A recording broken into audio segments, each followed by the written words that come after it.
We don't hate you. There's no need for hate now. Or love.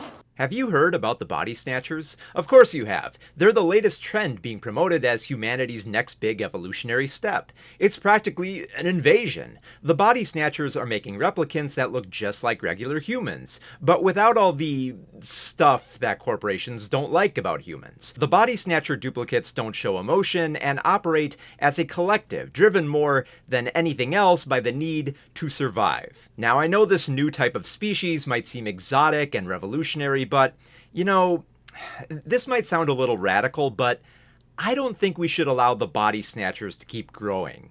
And I'm sure there will be some defenders of Body Snatchers, so let's address those concerns in this video. Some would argue that the Body Snatchers are a new form of life that should be preserved instead of despised and eliminated, but that is not entirely true.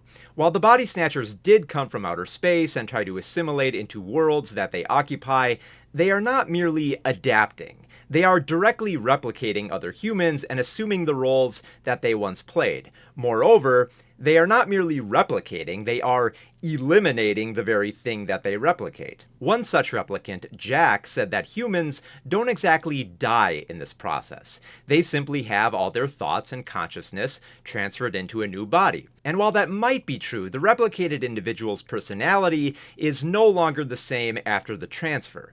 They are free of emotion and exist only to serve the collective of Body Snatchers without any thought or expressions that deviate from what has been programmed. Now, you might be saying, what's the big deal with Body Snatcher duplicates? I mean, they're so seamless that you wouldn't notice the difference between them and real humans anyway. Except, no, we do notice. There are plenty of tells. Just look at McDonald's. They tried to create their own advertisement using Body Snatcher duplicates, and it was awful. Total failure. Weeks of work, all wasted for something that looked like shit. Or you could look at Darren Aronofsky and his use of body-snatching replicants in his historical drama. Even the simplest of filmmaking without special effects just doesn't look right with them. It doesn't matter how many SAG actors that Aronofsky attached to this garbage, it still looks like garbage. Everyone can notice that something is off with the Body Snatcher replicants. Even if humans don't take full notice of the dead eyes and abnormalities in the hands, there is always something not right about them.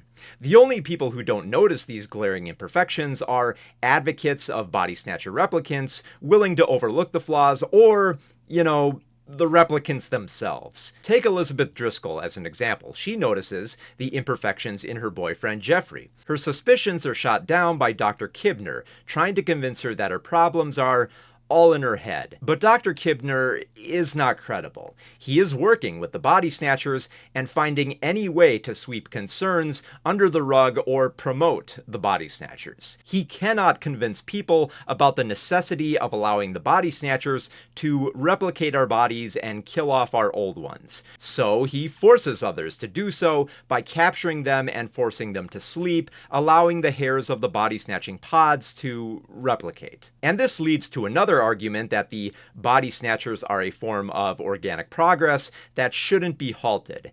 If we stop this new development, our planet could be deprived of a better future. But if the evolution of the Body Snatchers is so essential and natural, why does it require an absurd amount of resources to keep this species alive? The Body Snatchers have an entire operation to produce replicating pods in a massive factory and then transport them using coordinated labor and naval ships. The health inspector Matthew easily sets an entire factory on fire by merely cutting an electrical wire with an axe. That's all it takes to destroy these pods that become engulfed in flames and bleed so easily. Does this sound like a natural evolution when it requires this much work and wastes so many resources in order to merely survive? The Body Snatcher replicants are not even very good at preserving themselves outside the factory operations. They're not any stronger than the humans they replicate. In fact, they seem a little bit weaker by comparison. As an example, Matthew finds his replicant being born and easily bashes its skull open. Matthew is also able to kill Jack's replicant with a mere dart to the back of his head. The only way that the Body Snatcher replicants can overtake somebody is if they call for help in the loudest safest way possible. This means the body snatchers can only survive if someone else is defending them. The collective nature, however, highlights how humanity is only as strong as the solidarity among its people. The Body Snatchers, in one work of literature, describes their actions as not that bad because they're essentially doing the same things that humans do. Humans drain Earth's resources, and the Body Snatchers are doing the same. However, the resources the Body Snatchers consume are far too high, namely human life. If the Body Snatchers spend so much of their time and resources trying to replicate humans, what will happen when they've successfully completed replicating the entire planet? There will be nobody left for the many pods to replicate. One of the more concerning aspects is the violation of privacy and the lack of consent. Now, this might seem obvious, but the fact that the Body Snatchers do not ask for the consent of those that they replicate is a big problem. Laws are being enacted to ensure that body snatchers cannot replicate without the individual's consent. The Body Snatchers have argued against this legislation. After all, if replication requires consent from individuals, that will reduce all the body snatching. The vast majority of people don't want to have their bodies destroyed and turned into a plant-based clone free of emotions. Being forced to ask for consent will hurt the body snatching business and could prevent its progress. And just how can the Body Snatchers progress as a species when they have to deal with all these obstructions from the government? Okay, so here's my take on that.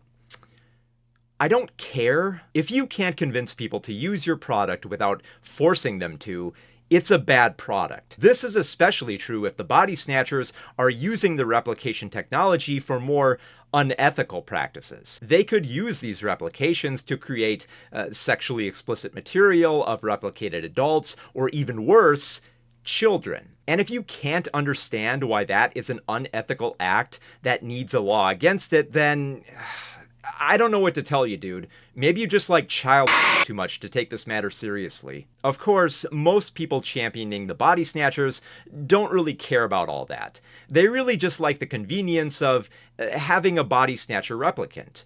Who needs a real doctor for my psychological problems when I have Dr. Kibner?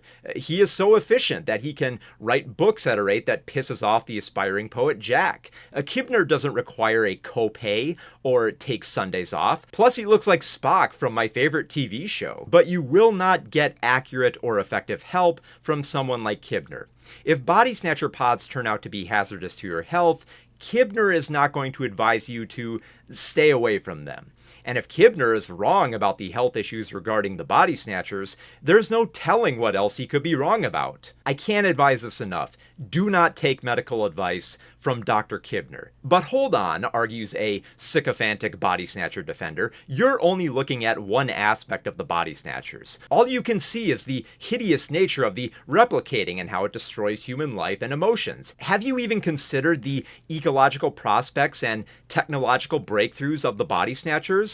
They likely do more than just replicate people, you know. And that might be true, but just can we table that discussion for now? I mean, the immediate concern is the Body Snatchers as a direct threat to human beings with their replication via execution. So you'll have to forgive me if I'm not that willing to hear about what benefits the Body Snatchers will have on plant life. Maybe once we actually stop the Body Snatchers from consuming our bodies, we will talk about that aspect, but not today. So save your whataboutism for someone who isn't drinking the Body Snatcher Kool-Aid. Body snatching replicants have also been viewed as a new species capable of surpassing our own limitations. Well, if they're so great, how come they can only mimic our lives and thoughts instead of forming any of their own? The Body Snatchers do not have creativity or original ideas. They are trying to be human, and they're doing a poor job at it. We don't hate you. There's no need for hate now or love. One of humanity's greatest achievements is its expression through art. So what can possibly be expressed through a species that does not know love or hate? The answer is nothing. Art becomes meaningless when emotions mean nothing and survival is the only thing that matters. Body-snatching replicants cannot make art. They will only spit out something they think art was and do a shitty job of it. And do you want hideous dog-human hybrids? Because that's how you get hideous dog-human hybrids. Look, I get the appeal.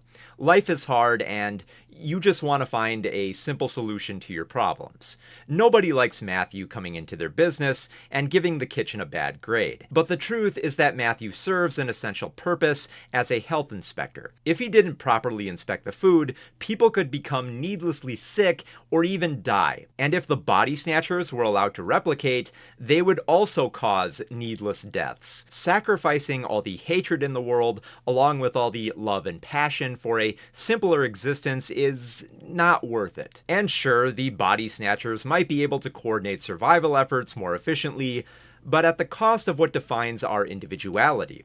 Embracing the body snatchers means accepting disengagement from the world and apathy towards our existence. And while that might seem like a savory slice of nihilism for a doomer, it's cringe as shit for people who actually care about other people and our expressions. We do not need the body snatchers. Their screams are annoying anyway. We don't hate you. There's no need for hate now. There's no need for hate now. Or love. Or love. Don't be trapped by old concepts. Or love. You're evolving into a new life form. Or love. We adapt. There's no need for hate now. We survive. You're evolving. Function of life is survival.